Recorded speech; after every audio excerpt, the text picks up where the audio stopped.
ایک عورت نے حضرت ابو بکر صدیق رضی اللہ تعالی عنہ کے شان میں گستاخی کی، اس کو کہو توبہ کرے، کلمہ بھی پڑھے، کیونکہ سیدنا صدیق پر اعتراض کرنے سے آدمی کافر ہو جائے۔ یاد رکھو، صحابہ کے شان میں گستاخی ہمیشہ کافر کرتا ہے یا منافق کرتا ہے، مومن نہیں کرتا۔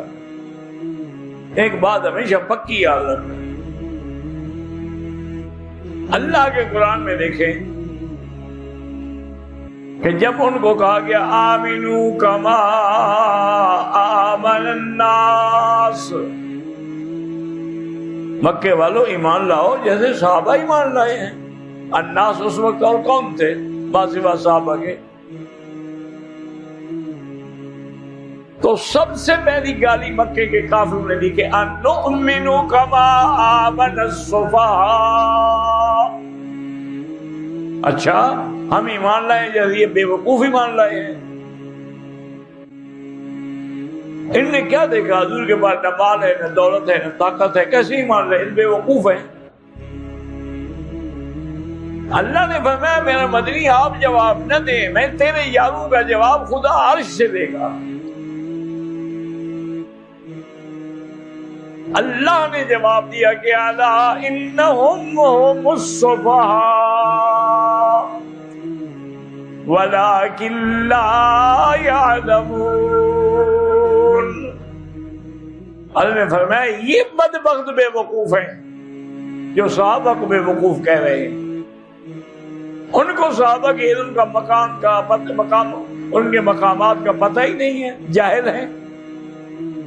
تو یہاں بھی سب سے پہلی گالی کافروں نے دی۔ یہ تو قرآن ہے نا، یہ کوئی عام کتاب تو نہیں ہے۔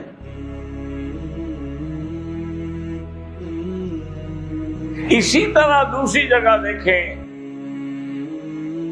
وہاں بھی میرے اللہ نے ارشاد فرمایا کہ الا تنصروہ فقد نصرہ اللہ، اگر تم میرے مدنی کی مدد نہیں کرو گے تو کیا ہوگا؟ اللہ مدد کرے گا۔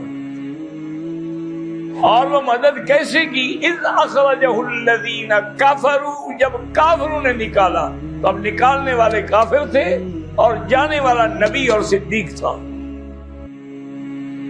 ان کو اللہ نے کافر کہا۔ اذ اخرجہ الذین کفروا ثانی اثنین اذ ہما فی الغار، جب کافروں نے نکالا تو اب نکالنے والے کافر بنے، اور ایمان والا میرا مدنی ہے اور ساتھ حضرت صدیق ہے۔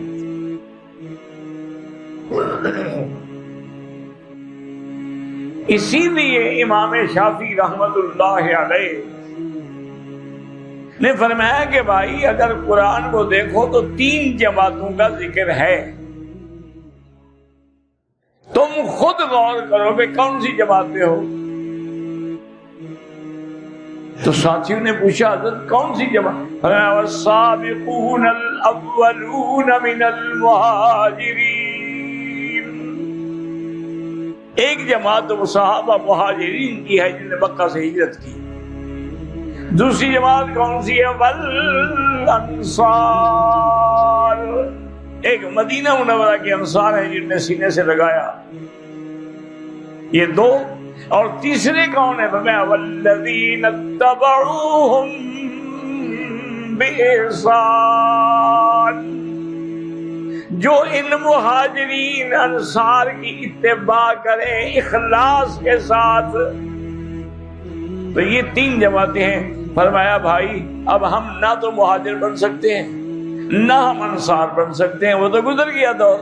اب ایک قسم باقی ہے کہ ہم ان کے غلام بن جائیں۔ اگر ہم ان کے غلام نہ بنے تو پھر ہماری خیر نہیں، پھر ہمارے لیے بھی جہنم ہے، کیونکہ اللہ نے وعدہ ان 3 سے کیا ہے کہ رضی اللہ عنہم ورضوا عنہ۔